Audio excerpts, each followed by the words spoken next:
So guys, today for our menu is kare-karing pata. So lagyan natin ng asin para lumasa, then takpan natin hanggang sa kumulo. Then after that, tatanggalin natin yung mga scums niyan. Yan, yung mga bula-bula. So tanggalin lang natin yan, mabilisan lang. O diba, ang bilis magpalit ng kamay, hindi nyo napansin. Kanina brown ng kamay, ngayon bigla naging maputi na. So for after mga 30 minutes to 40 minutes, check natin kung malambot na yung baboy. Then mag-blanch muna tayo ng gulay. Hindi na natin sasama sa pagluluto yan. Iba-blanch lang natin yan para fresh na fresh. Then gigisa natin ang bawang at sibuyas, no?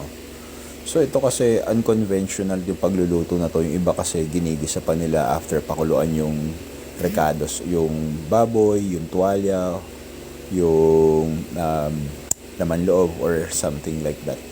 So, lagay na natin yung atsuete, yung pinagbabara ng atsuete. Yung iba gamit nila anato powder. Pero the same lang yun, anato and atsuete is the same. Then, lagay natin yung sabaw ng pinagpakuluan ng baboy. Yung tamang-tama lang. So, haluin natin ang haluin yan. Nilagyan natin yan ng 4 cubes. Then, ito yung peanut butter. Yun yung magpapalapot din dyan, yung peanut butter. Then, halo lang ng halo. Mekos-mekos lang natin yan mga insan. Tapos yan, unti-unti natin ilagay yung pinalambot natin baboy. So, ayan siya. Then, after that, itatakpan natin. Then, konting pakulo lang, simmer lang natin para lumambot pa ng konti yung baboy.